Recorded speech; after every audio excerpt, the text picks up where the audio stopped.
जय श्री राम एवरीवन। चले बेटा, इनकम टैक्स की बातें हम कुछ कर रहे थे। अभी इनकम टैक्स का नेक्स्ट टॉपिक और उठाएंगे।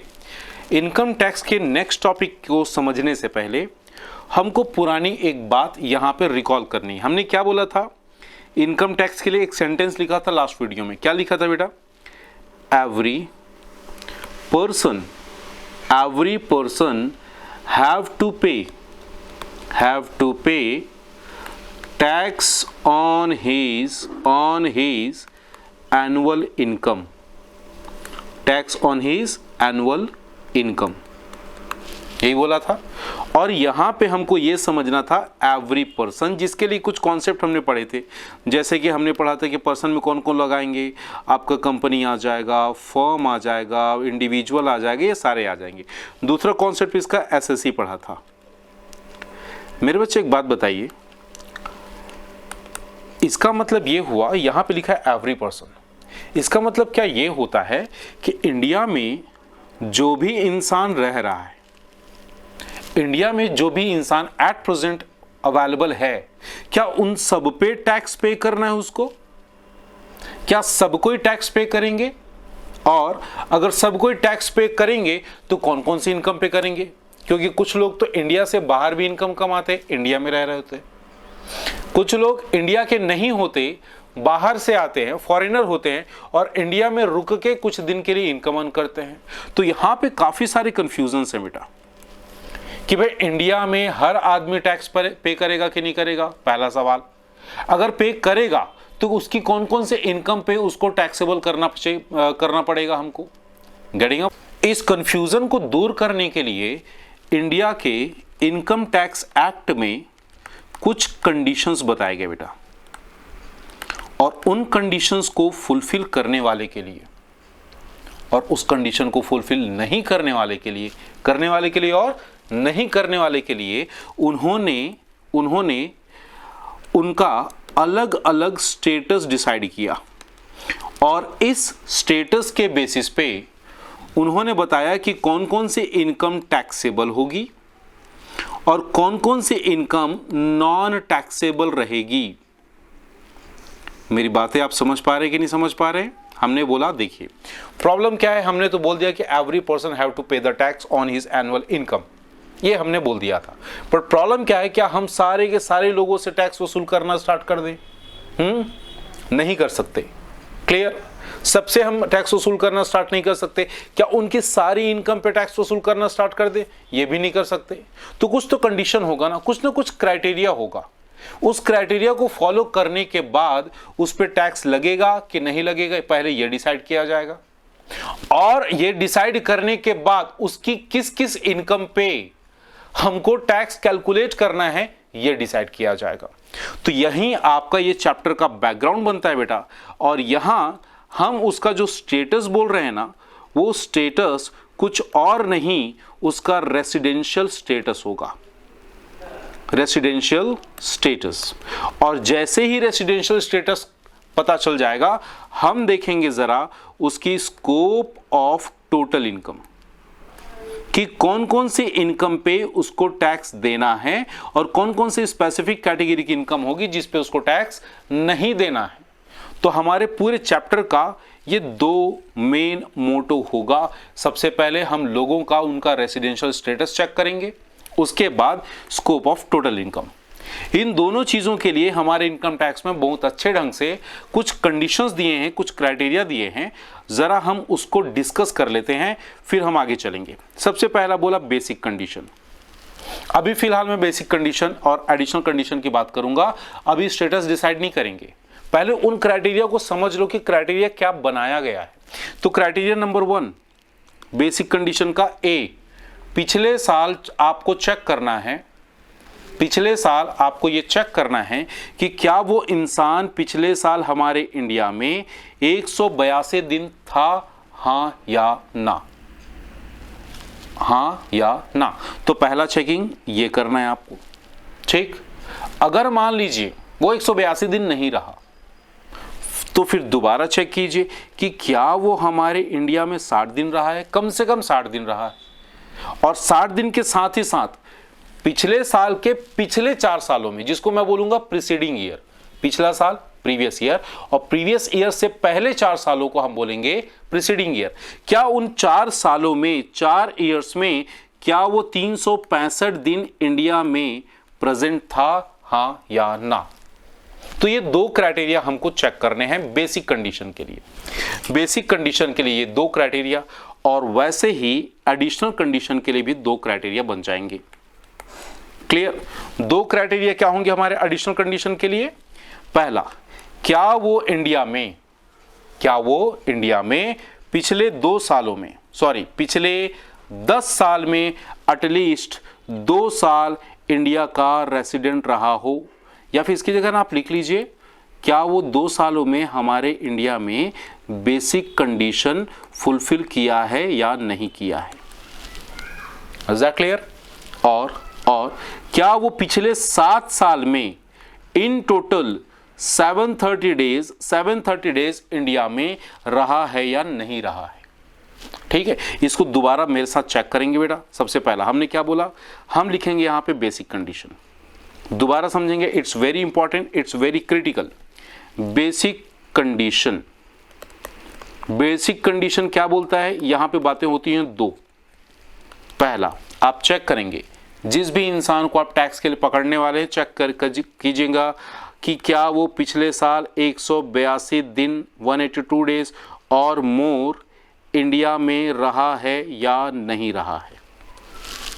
मान लीजिए कोई आदमी 80 दिन रहा है, 100 दिन रहा है, 182 दिन नहीं रहा है, तो आप क्या करेंगे, आप दूसरे कंडीशन पे आ जाएंगे, चेक करेंगे क्या वो पिछले साल 60 दिन इंडिया में रहा है प्लस प्रीसीडिंग 4 ईयर, प्रीसीडिंग मतलब पिछले 4 सालों में, प्रीसीडिंग 4 ईयर्स में इन टोटल 365 डेज इंडिया में प्रेजेंट था या नहीं था। तो इन दोनों कंडीशंस को हम बोलेंगे बेसिक कंडीशन, शॉर्ट में लिखेंगे B. 2 condition basic condition. Is that clear? Now अब आते हैं एडिशनल कंडीशन पे। अब एडिशनल कंडीशन में आपको प्रीवियस ईयर नहीं देखना है, प्रीवियस ईयर के पहले वाले ईयर्स को देखना है, जिसको हम बोलते हैं प्रीसीडिंग ईयर। क्या बोलते हैं बेटा? Preceding year. और प्रीसीडिंग ईयर में आपको ये चेक करना होगा कि क्या प्रीसीडिंग 10 ईयर्स में क्या वो 2 साल, कोई सा भी 2 साल, कोई फर्क नहीं पड़ता, कंटिन्यूअस पे होने की जरूरत नहीं है, कोई सा भी 2 साल इंडिया में रेसिडेंट था या नहीं था। और रेसिडेंट होने का मतलब बस आपको बेसिक कंडीशन चेक कर लेने हैं, या एंड यहां पे लिखा हमने एंड, तो एडिशनल कंडीशन ऑप्शनल नहीं है, दोनों कंपलसरी है। तो एडिशनल कंडीशन में पहला ये हो गया, दूसरा पिछले 7 ईयर्स में, 7 प्रीसीडिंग ईयर में क्या वो 730 डेज इंडिया में था, प्रेजेंट था या नहीं था, ये चेक करना है। तो आपको क्या करना है, कोई सा भी इंसान पकड़ रहे हैं तो सबसे पहले पता कीजिए, पहला सवाल, भाई साहब क्या आप पिछले साल 182 डेज इंडिया में थे या नहीं थे? वो बोलेगा थे, तो ठीक है, पहला कंडीशन फुलफिल हो गया। दूसरे कंडीशन में, बेसिक के दूसरे कंडीशन में जाने की जरूरत नहीं है। लेकिन अगर वो बोलेगा कि नहीं मैं 182 डेज नहीं था, तो उससे दोबारा पूछिए कि क्या आप पिछले साल 60 दिन इंडिया में थे, कम से कम 60 डेज? वो बोलेगा हाँ। मान लीजिए वो हाँ बोलता है, ठीक है, तो अब उससे दूसरा सवाल और करेंगे, पिछले साल 60 डेज से ज्यादा आप इंडिया में थे, ठीक है जी, अब और बताइए कि क्या आप पिछले 4 सालों में इंडिया में 365 डेज प्रेजेंट थे आप? अगर वो बोलता है हाँ, तो मेरे बच्चे आपके बेसिक कंडीशन का ए और बी दोनों कंप्लीट हो गया। हो सकता है 182 डेज रहा हो, या हो सकता है वो 60 प्लस 365 डेज रहा हो, दोनों में से कोई सा भी कंडीशन आपको फुलफिल करना है। Is that clear? दोनों कंडीशन क्लियर हो गया। एडिशनल कंडीशन हमने क्या बोला, आपको प्रीवियस ईयर नहीं देखना है, कौन सा ईयर देखना है? Preceding year. प्रीसीडिंग पहला 10 ईयर्स में चेक करेंगे, क्या वो प्रीसीडिंग 10 ईयर्स में 2 साल हमारे इंडिया का रेसिडेंट बन चुका है। रेसिडेंट बनने का मतलब उसने बेसिक कंडीशन फुलफिल किया है कि नहीं किया है। दूसरा, आपको यह भी देखना होगा कि पिछले 7 साल में, प्रीसीडिंग 7 ईयर्स में, क्या वो इंडिया में 730 दिन था कि नहीं था। एग्जैक्टली इन दो कंडीशंस में, पहला हमने बोला बेसिक कंडीशन का ए और बी, एडिशनल कंडीशन का हमने बोला कितना, 2, ए और बी। लेकिन जो बेसिक कंडीशन में हमने 182 डेज लिखा है ना, ये ठीक है, ये पहला कंडीशन है। दूसरे कंडीशन में हमने लिखा 60 डेज मेरे बच्चे, बट ये 60 डेज जो है ना वो 182 दिन से रिप्लेस हो जाएगा। किन लोगों के लिए? ये 3 कैटेगरी के लोगों के लिए। ठीक है बेटा, ये 3 कैटेगरी के लोगों के लिए ये 60 डेज वाला फॉर्मूला काम नहीं करेगा। 60 डेज का बेनिफिट, 60 डेज का फॉर्मूला उनके लिए काम नहीं करेगा, तो उनके लिए 182 डेज रिप्लेस कर दिया जाएगा। तो जरा चेक करेंगे कि कौन कौन लोग हैं। पहला, Indian citizen who lives India during previous year for the purpose of employment. जो एम्प्लॉयमेंट या फिर सेल्फ एम्प्लॉयमेंट के लिए इंडिया से बाहर गया है, उसके लिए पिछले साल का 60 डेज इररेलेवेंट होगा। 60 डेज की जगह आप कितना कैलकुलेट, कितना कंसीडर करेंगे? 182 डेज। पहला इंसान जो अपनी जॉब के लिए बाहर गया है। दूसरा इंसान जो हमारे इंडियन का नेवी का या फिर इंडियन शिप का क्रू मेंबर है, जो इंडियन शिप में काम करता है, उसके लिए। तीसरा, वो उस पर्सन के लिए जो हमारे इंडियन ओरिजिन का होगा। 3 पर्सन हमने बोला। पहला, वो इंसान जो इंडिया को छोड़ के गया है, क्यों गया है? जॉब करने के लिए, एम्प्लॉयमेंट के लिए। दूसरा, वो इंसान जो इंडियन शिप का क्रू मेंबर है। तीसरा, वो इंसान जो इंडियन ओरिजिन है। तो इन 3 कैटेगरी के लोगों के लिए आपको 60 डेज नहीं, आपको 182 डेज कंसीडर करना है। सिंपली इस 60 दिन को आप रिप्लेस कर देंगे 182 डेज से। Is that clear? Is that clear? बोलिए हाँ या ना बेटा। ठीक है, अब आते हैं एडिशनल कंडीशन पे। एडिशनल कंडीशन हमने आपको बताया पिछले के पिछले 10 सालों में, पिछले के पिछले 10 साल में एटलीस्ट 2 बार उसने बेसिक कंडीशन फुलफिल किया हो। Is that clear? कोई सा भी 2 साल हो सकता है, बरोबर। और पिछले के पिछले 7 सालों में वो 730 दिन इंडिया में रहा हो। क्या मेरी बात समझ में आ रही है? तो ये कंडीशंस हैं, बस आपको इसको थोड़ा सा याद रख लेना है। Is that clear? अभी तक याद हो गया होगा। अब जरा इनका स्टेटस कंफर्म करते हैं। तो यहां पे जो हम स्टेटस कंफर्म करेंगे ना बेटा, ये जो रेसिडेंशियल स्टेटस है वो पहले तो इंडिविजुअल के लिए है। पहले किसके लिए है? इंडिविजुअल, प्लस HUF के लिए भी है। HUF समझते हैं ना, हिंदू अनडिवाइडेड फैमिली। ठीक है, जिसका हेड कौन होता है बेटा? कर्ता होता है, जिसको हम कर्ता के नाम से जानते हैं। Is that clear? चेक करेंगे भाई साहब, रेसिडेंशियल स्टेटस पढ़ रहे हैं, 2 कंडीशन चेक करने हैं। मान लीजिए किसी ने बेसिक कंडीशन फुलफिल कर दिया, किसी ने बेसिक कंडीशन फुलफिल कर दिया, तो उसको हम बोलेंगे रेसिडेंट। बेसिक कंडीशन क्या था मेरे बच्चे? 182 डेज या फिर 60 डेज प्लस 365। 60 डेज प्लस 365, इन दोनों में से कोई सा भी कंडीशन उसने फुलफिल कर दिया तो उसको हम बोलेंगे रेसिडेंट। और अगर किसी ने कोई भी कंडीशन पूरा नहीं किया, बेसिक कंडीशन का कोई भी शर्त कंप्लीट नहीं किया, तो उसको हम बोलेंगे नॉन रेसिडेंट। क्या बोलने का? Non resident. अब जरा आगे चलते, किसी ने कोई सा भी बेसिक कंडीशन पूरा किया, ठीक है, तो बेसिक कंडीशन प्लस दोनों एडिशनल कंडीशन, मैंने बोला दोनों, एक नहीं, दोनों। तो अगर उसने बेसिक कंडीशन पूरा किया तो वो हो गया रेसिडेंट, और अगर उसने एडिशनल के दोनों कंडीशन फुलफिल किए हैं तो आप उसका नाम रखेंगे ऑर्डिनरी रेसिडेंट। क्या नाम रखेंगे बेटा? Ordinary resident. और अगर किसी ने बेसिक पूरा किया, चलो इसको नीचे लिख लेते हैं, किसी ने बेसिक पूरा किया प्लस 1A और नो A, मतलब या तो एक एडिशनल कंडीशन पूरा कर रहा है या फिर कोई सा भी एडिशनल कंडीशन पूरा नहीं कर पाया, तो उसको resident but not ordinary resident बोलेंगे। ठीक, एक बार फटाफट मेरे साथ। भाई साहब, बेसिक कंडीशन क्या है? बेसिक कंडीशन में बेसिकली 2 कंडीशन है। पहला, 182 डेज का, दूसरा 60 प्लस 365 डेज का। दूसरा क्या है हमारा, एडिशनल कंडीशन। एडिशनल कंडीशन में क्या है, पिछले 10 साल में कोई भी 2 साल वो हमारे इंडिया में रेसिडेंट रहा हो, या फिर पिछले के पिछले 7 सालों में वो 730 डेज इंडिया में प्रेजेंट रहा हो। Is that clear? उस केस में ये दोनों क्राइटेरिया को कंसीडर करते हुए हम उनका स्टेटस बनाएंगे। अब स्टेटस कैसे बनेगा, अगर उस बंदे ने कोई सा भी बेसिक कंडीशन फुलफिल कर दिया तो मैं उसको रेसिडेंट मान लूंगा, और अगर कंडीशन पूरा नहीं किया, कोई सा भी नहीं कर पाया, तो उसको हम नॉन रेसिडेंट मानेंगे। इसकी और कोई कैटेगरी नहीं बनने वाली। क्लियर? अगर उसने बेसिक कंडीशन पूरा किया प्लस दोनों के दोनों एडिशनल कंडीशन पूरे कर दिए, तो उसको आप बोलेंगे ordinary resident, resident and ordinary resident.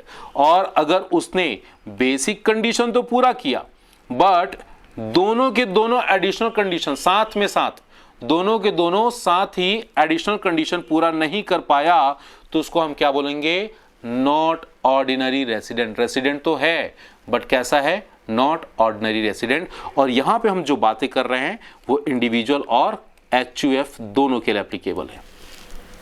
Is that clear? Is that clear? थोड़ा सा अटपटा लगेगा, थोड़ा देर इसको याद रखना, बाद में बाकी सारी चीजें आपको एकदम क्लियर हो जाएंगी। Is that clear? चलिए थोड़ा और आगे चलते हैं मेरे बच्चे।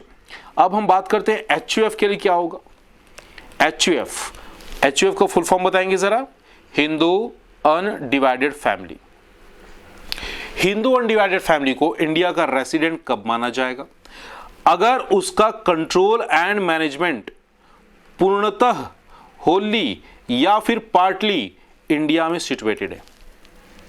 HUF का जो भी स्टेट ऑफ अफेयर है, जो भी उनका मैनेजमेंट है, कंट्रोल है, वो अगर इंडिया में सिचुएटेड है होली या पार्टली, तो आप उसको बोलेंगे क्या, रेसिडेंट। ठीक? और अगर उनका कंट्रोल और मैनेजमेंट पूर्णतः बाहर में है, फुल्ली आउटसाइड इंडिया से बाहर में है, तो आप उसको नॉन रेसिडेंट बोलेंगे। अब हमने कुछ देर पहले क्या बात की थी, हमने बोला था कि HUF में भी ordinary resident, not ordinary resident होते हैं। इसके लिए आपको कर्ता का रेसिडेंशियल स्टेटस देखना होगा, क्योंकि HUF में एक आदमी तो होगा नहीं, पूरी फैमिली होगी, और फैमिली का जो हेड होगा उसके रेसिडेंशियल स्टेटस के बेसिस पे पूरे फैमिली का HUF का रेसिडेंशियल स्टेटस कंफर्म किया जाएगा। बात समझे कि नहीं समझे? पहले तो इसको रेसिडेंट एंड नॉन रेसिडेंट कर लो। रेसिडेंट कब करोगे, अगर उनका बिजनेस का कंट्रोल मैनेजमेंट पूरा या पार्ट में इंडिया में है, तो उसको हम रेसिडेंट मान लेंगे। और अगर पूर्णतः होली अगर इंडिया से बाहर कंट्रोल या बाहर मैनेज किया जाता है, तो उसको हम नॉन रेसिडेंट मानेंगे। नॉन रेसिडेंट की कहानी अलग हो जाएगी। अब बच गया रेसिडेंट। अब रेसिडेंट के बाद उसको आप ऑर्डिनरी रेसिडेंट बनाओगे या नॉट ऑर्डिनरी रेसिडेंट बनाओगे, ये किस पे डिपेंड करेगा, कर्ता के रेसिडेंशियल स्टेटस पे। तो यहां पे जो डायग्राम हमने पढ़ा, ये यहां पे आपको कर्ता के लिए भी चेक करना होगा कि वो ऑर्डिनरी रेसिडेंट बनता है या फिर नॉट ऑर्डिनरी रेसिडेंट। क्या यहां तक मेरी बातें समझ में आई? Is that clear? अभी हम बस कंडीशंस को पढ़ रहे हैं बेटा। क्लियर? HUF के बाद एक और कैटेगरी के बिजनेस को कवर करेंगे जिसका नाम है पार्टनरशिप। क्लियर? पार्टनर को कब रेसिडेंट मानेंगे, जब उसका कंट्रोल और मैनेजमेंट होली या पार्टली इंडिया में होगा, तब उसको रेसिडेंट मानेंगे। और अगर उसका कंट्रोल और मैनेजमेंट पूर्णतः होली इंडिया से बाहर होगा, तो क्या कहलाएगा, नॉन रेसिडेंट। सिंपल सी बात, आपका बिजनेस, आपका पार्टनरशिप इंडिया से कंट्रोल होता है, मैनेज होता है, ठीक है, तो उसको हम रेसिडेंट मान लेंगे। और अगर आपका बिजनेस पार्टनरशिप इंडिया के बाहर 100% इंडिया से बाहर कंट्रोल और मैनेज किया जाता है, तो उसको हम नॉन रेसिडेंट मानेंगे। यहाँ पे ऑर्डिनरी नॉट ऑर्डिनरी का कोई कॉन्सेप्ट नहीं है बेटा, क्योंकि पार्टनरशिप एक फर्म होती है, बिजनेस होता है, तो बिजनेस के लिए ऑर्डिनरी नॉट ऑर्डिनरी हम नहीं देखेंगे, simply resident and non resident देखेंगे। Is that clear? थोड़ा और आगे बात करते हैं। हम बात करते हैं कंपनी का। जो कंपनी इंडिया में बनाई गई है, इंडियन कंपनीज एक्ट के अंदर जो कंपनी बनाई गई है उसको तो हम हमेशा रेसिडेंट ही मानेंगे। पहली बात, जो चीज़ इंडिया में पैदा हुई है, जो चीज़ इंडिया में बेसिकली बनाई गई है, उसको हमेशा हम क्या मानेंगे? रेसिडेंट मानेंगे। लेकिन कुछ फॉरेन कंपनीज भी हैं, कुछ फॉरेन कंपनीज भी इंडिया में आती हैं, इंडिया में काम करती हैं, कंट्रोल मैनेजमेंट सारी चीज़ें इंडिया में रहती हैं। अगर तो फॉरेन कंपनी के लिए समझेंगे ध्यान से, foreign companies resident in India only if during the previous year control and management of its affair situated Holi in India. कोई फॉरेन कंपनी फॉरेन में रजिस्टर हुई है लेकिन सारा काम उसका इंडिया में चल रहा है, पूरा कंट्रोल मैनेजमेंट सारे काम सारे प्रोसेस इंडिया में चल रहे हैं, तो उसको भी हम रेसिडेंट मान लेंगे इंडिया का, क्योंकि पर्सन में तो ये सारी चीजें आती है, तो उसको भी हम क्या मान लेंगे? रेसिडेंट मान लेंगे। और अगर उसके सारे काम या कुछ पार्ट में आउटसाइड इंडिया चल रहा है तो उसको हम नॉन रेसिडेंट मान लेंगे।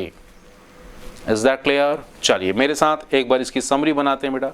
सबसे पहले हमने बात करी इंडिविजुअल का। किसका बात किया? इंडिविजुअल। ठीक है, इंडिविजुअल प्लस कर्ता। ठीक, ध्यान से समझेंगे। कर्ता ठीक है, कर्ता यहाँ पे इंक्लूड नहीं करते इंडिविजुअल को। तो इंडिविजुअल में इंसान क्या हो सकता है? या तो वो रेसिडेंट हो सकता है या फिर नॉन रेसिडेंट। सवाल यह है कि रेसिडेंट कब होगा? बेटा जो बेसिक कंडीशन पढ़े थे ना, बेसिक कंडीशन जो पढ़े थे, तो यहाँ पे लिखो एनी बेसिक। कोई भी कंडीशन बेसिक का आप पूरा कीजिए, कोई भी कंडीशन आप बेसिक का पूरा कीजिए, आप क्या बन गए? हमारे इंडिया के रेसिडेंट। और अगर आपने कोई भी बेसिक कंडीशन पूरे नहीं कर पाए तो आप क्या बन गए? Non resident. बेसिक कंडीशन पूरा करने के बाद अगला क्राइटेरिया आता है कि आप हमारे इंडिया के ऑर्डिनरी रेसिडेंट हो या नहीं, ऑर्डिनरी रेसिडेंट हो या नहीं, या फिर नॉट ऑर्डिनरी रेसिडेंट। ठीक है, तो बेसिक पूरा करने के बाद आप रेसिडेंट तो कहलाओगे। ऑर्डिनरी रेसिडेंट कब कहलाओगे? जब आप दोनों एडिशनल कंडीशन पूरा करोगे। जब आप दोनों एडिशनल कंडीशन पूरा करोगे तभी आप ऑर्डिनरी रेसिडेंट कहलाओगे। और अगर आपने दोनों एडिशनल कंडीशन पूरा नहीं किया या फिर कोई सा भी एक किया दूसरा नहीं किया तो आप नॉट ऑर्डिनरी रेसिडेंट कहलाओगे। Is that clear? चलो अब आते हैं एचयूएफ में। एचयूएफ की बात करेंगे। एचयूएफ रेसिडेंट हो सकता है या फिर नॉन रेसिडेंट। ठीक है बेटा, तो इसको समझने के लिए आपको यह देखना पड़ेगा एचयूएफ का बिजनेस, उनका कंट्रोल, उनका मैनेजमेंट। अगर इंडिया में हो रहा है, तो वो रेसिडेंट है, और अगर इंडिया में नहीं हो रहा है तो वो नॉन रेसिडेंट है। ठीक, अब आपने उसको बोला कि ये रेसिडेंट है। अब रेसिडेंट अगर उसका स्टेटस कंफर्म हो गया तो अब आपको पकड़ना पड़ेगा कर्ता को। कर्ता को पकड़ने के बाद उसका स्टेटस दो कैटेगरी का और बन जाएगा, जिसको आप बोलते थे ऑर्डिनरी रेसिडेंट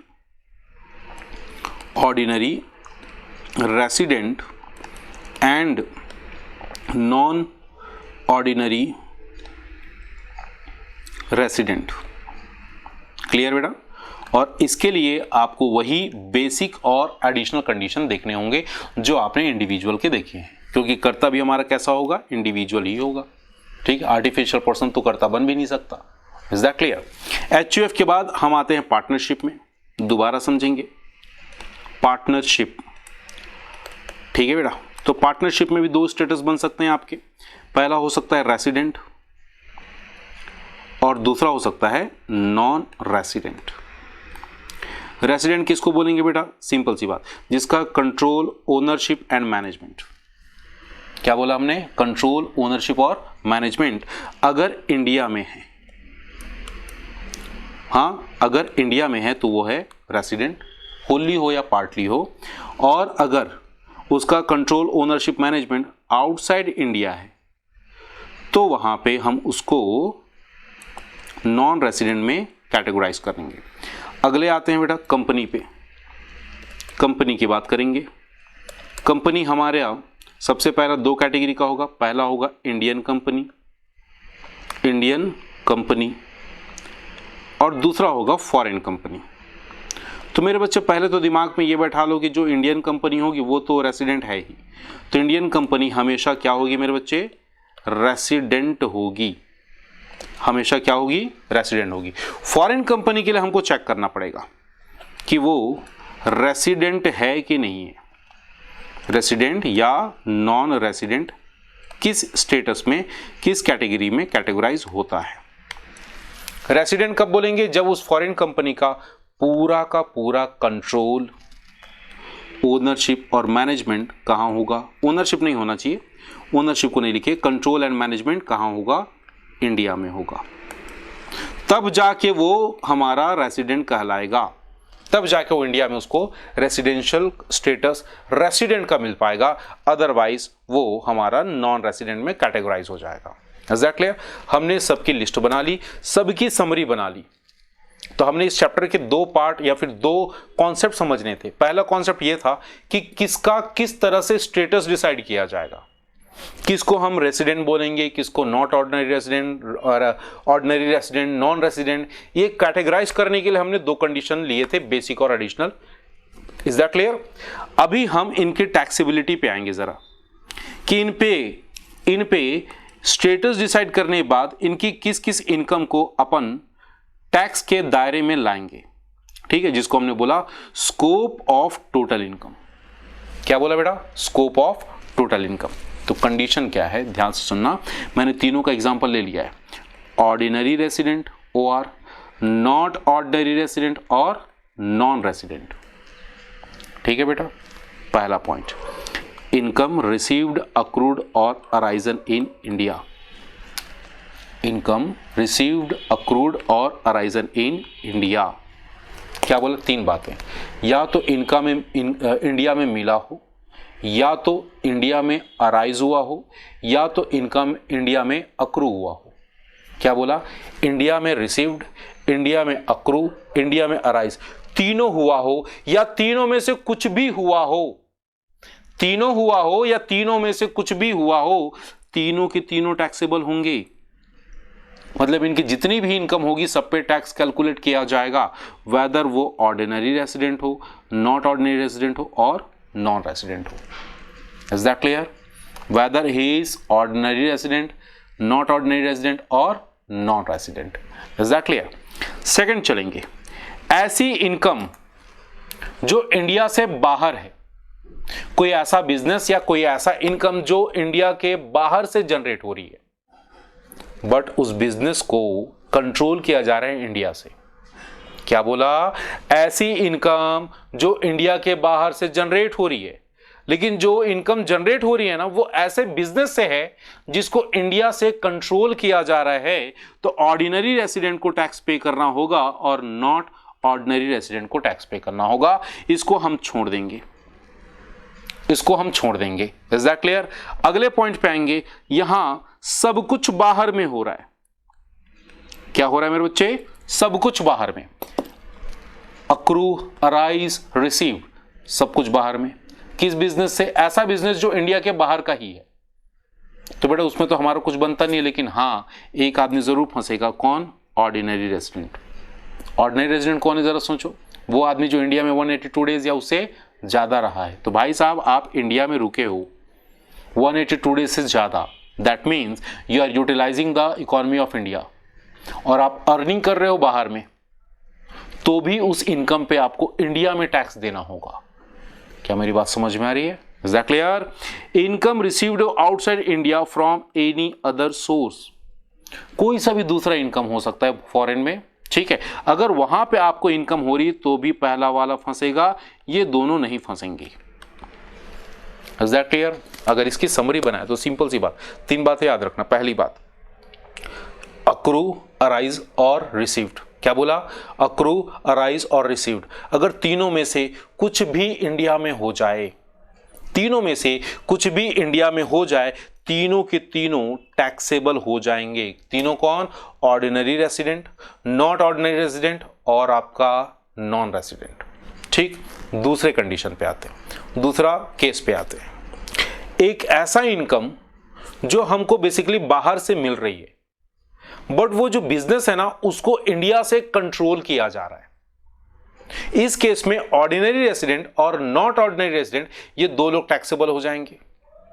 तीसरा सिचुएशन, एक ऐसी इनकम जो 100% बाहर में से ही आ रही है, उसका किसी भी तरह से इंडिया का कोई रिलेशन नहीं है, उसके बावजूद हम इस पर्सन को टैक्सेबल जरूर करेंगे because he is ordinary resident. Is that clear? या फिर कोई और भी ऐसी इनकम जो हमारे ऑर्डिनरी रेसिडेंट के लिए टैक्सेबल हो जाएगी। कोई और भी इनकम हो सकती है इंडिया के बाहर, फॉरेन में, कहीं भी, पूरे वर्ल्ड में कहीं भी। Is that clear? Is that clear? बोले हाँ या ना। अब अगर इतना क्लियर है तो कुछ बातों को और क्लियर कर लेते। कुछ ऐसी इनकम है जो किसी पे भी टैक्सेबल नहीं है। नंबर 1, ऐसी इनकम जो इंडिया से बाहर अक्रू और अराइज हुई है पहले बट बाद में उसको भेजा गया है। मेरे बच्चे, जिस टाइम इनकम अक्रू या अराइज होती है या फिर रिसीव होती है, उस टाइम उस पर टैक्स लगाया जाता है, बाद में नहीं लगाया जाता। जैसे कि इस साल मान लीजिए मैंने 5 लाख रुपए अर्न किए, बरोबर, 5 लाख अर्न किया तो मेरा टैक्स 5 लाख रुपए पे कैलकुलेट किया जाएगा।